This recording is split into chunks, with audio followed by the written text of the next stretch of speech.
సుత్తి లేకుండా సూటిగా కేవలం 23 నిమిషాల్లో ముగించేసిన ఆపరేషన్ సింధూర్. టెర్రరిస్ట్ క్యాంపులు మొత్తం మన ఇంటెలిజెన్స్ వర్గాలు ఇచ్చింది 21. దాంట్లో మన ఇండియన్ ఫోర్సెస్ అటాక్ చేసింది ముఖ్యమైన 9 వాటి మీద. మన వాళ్ళు అటాక్ చేసిన చివరి క్యాంప్ ఉంది, టెర్రరిస్ట్ క్యాంప్. అది చాలా ఇంపార్టెంట్. అక్కడ ఈ టెర్రరిస్ట్ ముఠాలన్నిటికీ హెడ్ ఉంటాడే, వాడి ఫ్యామిలీ మెంబర్స్ ఒక 10 మంది పోయారు. అంతేకాదు ఆ ప్లేస్ చాలా ఇంపార్టెంట్, ఎందుకంటే పాకిస్తాన్ ఒకప్పుడు పాలించిన పవర్ఫుల్ డిక్టేటర్ని మన ఫ్రెండ్స్ అక్కడే లేపేశారు.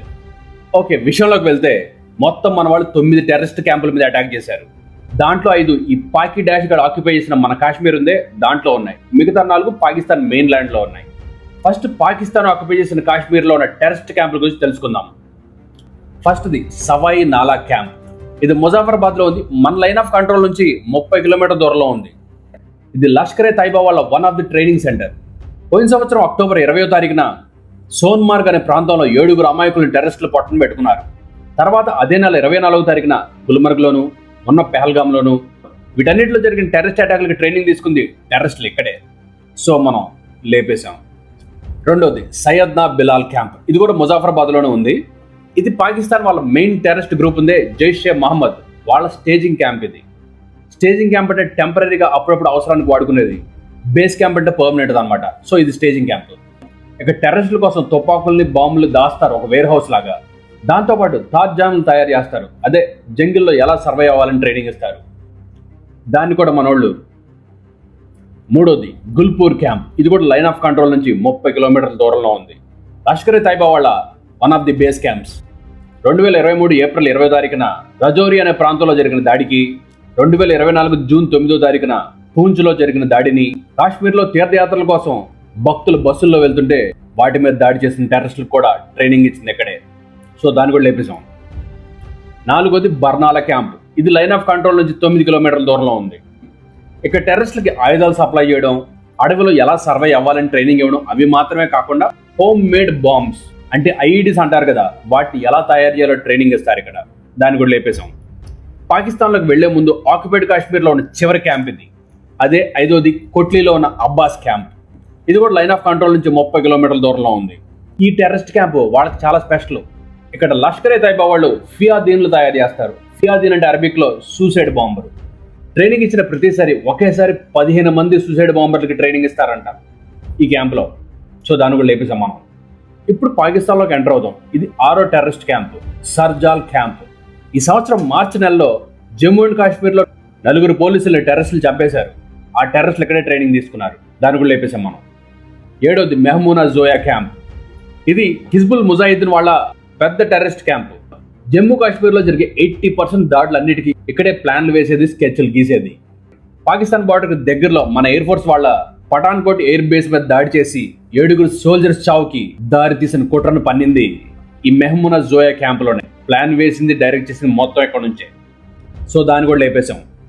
9 క్యాంపులు. 8వది మర్కాజ్ తైబా మురిద్ ఖే.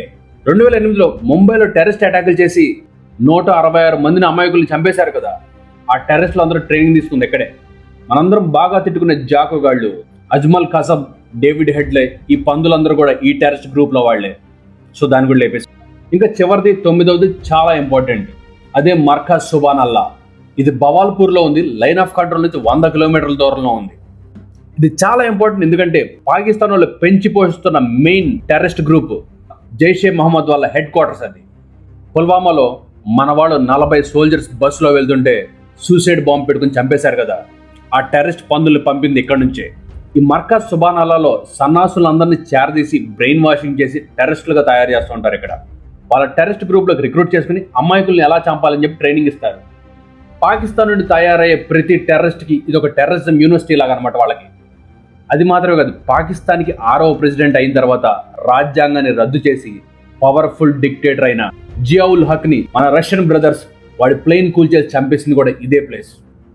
ఇది వాళ్ళకి చాలా ఇంపార్టెంట్ ప్లేస్ అవడానికి రెండో కారణం ఏంటంటే, ఆ టెర్రరిస్ట్ ముఠాలు అందరికీ హెడ్ అయిన ఫ్యాట్ పిగ్ మొహమ్మద్ మసూద్ అజార్ అల్వి పుట్టిన ఊరిదే. మన దేశంలో పుట్టిన ఊరిని దత్తత తీసుకుని శ్రీమంతులు అవుతారు. అదే పాకిస్తాన్లో అయితే పుట్టిన ఊరిని దత్తత తీసుకుని టెర్రరిస్ట్ క్యాంపులు చేస్తారనమాట. గొప్ప గొప్ప కట్టుబాట్లు. ఈ పందిలా బలిసిన మసూద్ అజార్ గాడిని మనోళ్ళు పట్టుకుని జైల్లో కూడా పెట్టారు 5 ఏళ్ళు. కానీ 99లో వీడి గ్యాంగ్ ఆఫ్ఘనిస్తాన్లో మన ఏరోప్లేన్ ఒకటి హైజాక్ చేశారు. అదే IC-814. దాని మీద సినిమా కూడా వచ్చినట్టుంది. ఈ పనితో పాటు ఇంకో ఇద్దరిని ఎక్స్చేంజ్ చేసాం మనం పాకిస్తాన్ వాళ్ళకి. వాడికైనా బుద్ధి రాలేదు. పాకిస్తాన్కి వెళ్ళి మళ్ళీ ఇంకొక సంవత్సరంలోనే మన పార్లమెంట్ మీద అటాక్ చేయించాడు. అప్పటి నుంచి ఏదో ఒక పనికి మళ్ళీ సన్నాసి పని చేస్తూనే ఉన్నాడు, అమాయకులను చంపుతూనే ఉన్నాడు ఇండియాలో. అలాంటి ఆ యదవ మసూద్ అజార్ గడు ఆడిపోవాల్సింది వాడు అనుచరులు ఒక నలుగురితో పాటు వాళ్ళ కుటుంబంలో ఒక 10 మంది పోయారంట. దాంట్లో పిల్లలు కూడా ఉన్నారంట కొంతమంది. ఆడవారికి పిల్లలకి ఏమైనా జరగడం అనేది బాధాకరం, కానీ ఆ పిల్లలు కూడా ఎదిగిన తర్వాత ఏమవుతారో ఎవరికీ తెలియదు. ఎందుకంటే ఆ టెర్రరిస్టుల హెడ్డే కదా పెంచేది. ఈ 9 ప్లేసుల్లో ఇండియన్ ఫోర్సెస్ చేసిన సర్జికల్ స్ట్రైక్స్లో వీడి అనుచరులు మాత్రమే పోయారు. ఈసారి వాడు కూడా పోతాడు. ఈసారి ఏంటి ఇంకా అయిపోలేదా అని అనుకుంటారు మీరు. ఇది ఆరంభం మాత్రమే. ఎందుకంటే మనం స్ట్రైక్ చేయడానికి 3 రోజుల ముందే టర్కీ వాళ్ళ విమానాల్లో పడవలు పాకిస్తాన్కి చేరుకున్నాయి. చైనా వాళ్ళు కూడా వెపన్స్ ఫుల్ సపోర్ట్ ఇస్తున్నారు వాళ్ళకి. ఎందుకంటే వాళ్ళకి ఆల్రెడీ బిజినెస్ డీల్స్ ఉన్నాయి, సిపెక్ లాంటివి. మన సైనికులు పాకిస్తాన్లో దాడి చేసినప్పుడు సివిలియన్స్ మాట పక్కన పెట్టండి, అవకాశం ఉన్నా కూడా వాళ్ళ ఆర్మీ బేస్లను కూడా మన వాళ్ళు టచ్ చేయలేదు. పాకిస్తాన్ బార్డర్కి దగ్గరలో ఉన్న మన పూంచ్ ప్రాంతంలో సుమారు 7 అమాయకుల్ని కాల్చి చంపేశారు. ఇప్పుడు నపుంసకులు మన ఆర్మీని ఎదుర్కొన్న దమ్ములేక అమాయకులను చంపుతున్నారు. దీని మీద మీ ఒపీనియన్ కామెంట్ సెక్షన్లో పెట్టండి. జై హింద్. లోకా సమస్త సుఖినో భవంతు.